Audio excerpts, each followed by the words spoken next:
Let's get started. This is the speaking test of the International English Language Testing System taking place on Saturday the 11th of March at Beacon Centre, centre number BN367. The candidate is Sabrine Valancheri and the candidate number is 0003400. The examiner is Carol Kennedy and the examiner number is 433816. Good afternoon. What is your full name, please? My full name is Sabrine Valancheri. And what should I call you? You can call me Saba. May I see your identification, please, Saba? Yes, here it is.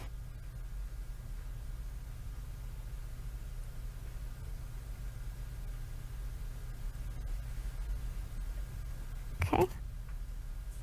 Thank you.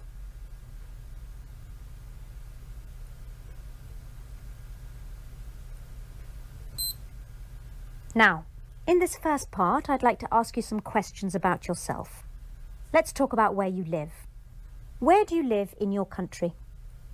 I live in Hyderabad, which is the capital of Andhra Pradesh, in the southeast of India. It is a very big city. About 7 million people live there. And is it an interesting place to live? Oh yes, a very interesting place to live. Hyderabad has a very long history. So there are lots of ancient forts, mosques and other monuments. There is a very beautiful lake and there are also lots of wonderful markets. And will you live in Hyderabad in the future? Yes, I think once I finish my studies here, I'll go back to Hyderabad. My husband is from Hyderabad too, so I think we'll stay there. Now let's talk about hobbies and interests. What hobbies and interests are popular in your country? People have many different pastimes in my country. I think the most popular these days are things like gardening and do-it-yourself, which is when people, well, usually men, make things for their home. I think women tend not to have too many hobbies. You can't really call shopping a hobby. I think in the past, women used to fill up the leisure time that they had with craft activities, but sewing and knitting aren't so common these days. I think reading is still very popular, especially now these days with the new e-readers. And which hobbies and interests do you enjoy? Well, like a lot of people, my work takes up a lot of my time. And at the weekend, I like to meet up with my friends or go out with my husband. So I don't really have much time for hobbies. But I do read a lot, especially history and biography. Also, I love collecting art. So I go to a lot of art fairs.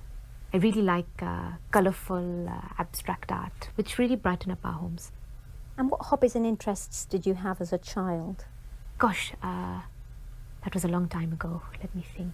I used to collect keyrings. I think I had about 20 or 25. They were silly things really, but fun for a small child. I used to like painting and drawing. My parents were very supportive and they bought me a lot of oil paints, but I'm not really very talented. I also played the clarinet. I was in a junior orchestra. I remember once we played a concert and my reed broke during the first piece, and so I couldn't make any sound. And do you think parents should encourage their children to have a hobby or interest? Oh yes, very much so. I think it is very important for children to have something other than school, television and computers. Sometimes a hobby can turn into a very successful career, but even if it doesn't, it can help the child develop as a person as they learn about new things and meet new people who share the same hobby. Now let's move on to talk about the weather. Do you prefer hot weather or cold? I think I prefer cold weather. I know most people prefer hot weather, but it is always so hot in my country that it is such a nice change to feel the cold. Of course, in the cold, it's very easy to put on a hat and gloves to keep ourselves warm. Tell me about the weather in your country at different times of year. India is so big that there are many different climates. So I'll just talk about the weather in Hyderabad. Generally, we have a tropical wet and dry climate. That means that the summers, March to June, are hot, over 30 degrees and very humid. Sometimes it can reach over 40, which is just unbearable. At the end of the summer, the monsoon comes and it rains for about 3 months. After the rainy season, it's winter, which is quite short, just a couple of months. Which time of year did you enjoy most as a child? Well, I think like most children, I would say the summer, when we had the long school holiday. But I always preferred spring. There's something so lovely about when everything starts to grow again after the winter. You can almost smell it in the air. And has the weather changed much in your country in recent years? I don't think so, really. I know that in some countries the climate has been changing because of global warming, but where I live it seems to be the same. Just heat and rain. I have noticed something. In recent summers, when it's very hot, there have been many water shortages. I don't remember that happening when I was younger. Thank you. Now I'm going to give you a topic, and I'd like you to talk about it for 1 to 2 minutes. You have 1 minute to think about what you're going to say, and you can make some notes if you wish. Do you understand? Yes. There's your paper and pencil. And here's your topic. I'd like you to describe a gift or present that somebody gave you recently.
Okay, now you have 1 to 2 minutes for this, so don't worry if I stop you.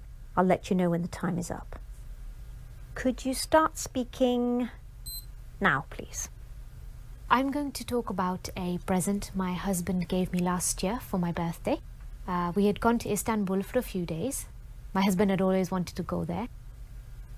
Anyway, we had a few days holiday from work and we decided to fulfill my husband's dream. As I said earlier, I'm really interested in art, and so even though I had no real desire to go to Istanbul, I was totally captivated by all the beautiful buildings and the wonderful arts and crafts that were available there. The Blue Mosque was my favorite building. From the outside, it looks just like a typical Ottoman mosque, but inside it is quite startling. The large windows with the light reflecting on the exquisite blue tiles made it just breathtaking. I asked one of the guides about the tiles, and she told me that they were from Iznik and that they are still made today. When we left the Blue Mosque, we walked down a pedestrian lane full of shops, including some tile shops. In one of the shops, the owner told us that the tiles were made in Iznik. Anyway, one of the tiles really caught my eye. Actually, it sang to me. It was of fish, 4 big fish and lots of little ones, all in different shades of green. I really wanted it. But when we asked the price, it was very high. Something like $300 American. Obviously, I knew we could negotiate, but it seemed such a high price that we just left. The next night, we went out for my birthday meal. Just as we were finishing the dessert, the waiter came over and handed me the most beautifully wrapped gift. I knew at once, because it was very heavy, that it was the fish tile. That's why Thank you. And does this person often buy you presents? Well, he's good at remembering my birthday and our anniversary, so he does usually buy me something nice then, but he doesn't just buy a present out of the blue. Thank you. Could I have the booklet, the pencil and the paper back, please? Thank you.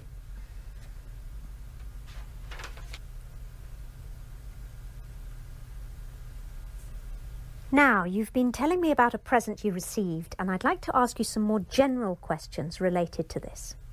So let's talk about attitudes to gifts. Can you tell me something about how people feel when they receive a homemade gift and when they receive a shop-bought gift? Well, I think as with everything, it depends on the person and the gift. When a grandchild makes something for their grandparents, like a bookmark or a clay pot that they've made at school, then obviously their grandparents will treasure it. For adults, I think it's a bit different. If people are going to give homemade gifts, then they need to be of really good quality. Why do you say that? Well, when children make things, it's the thought that counts. But when it's adults making things, it has to look like the present is a proper present, rather than something they've made just because it's cheaper. Of course, the thought still counts, and in many ways, our time now is more important or precious than money. So if somebody has spent a lot of time making a gift, it will mean a lot.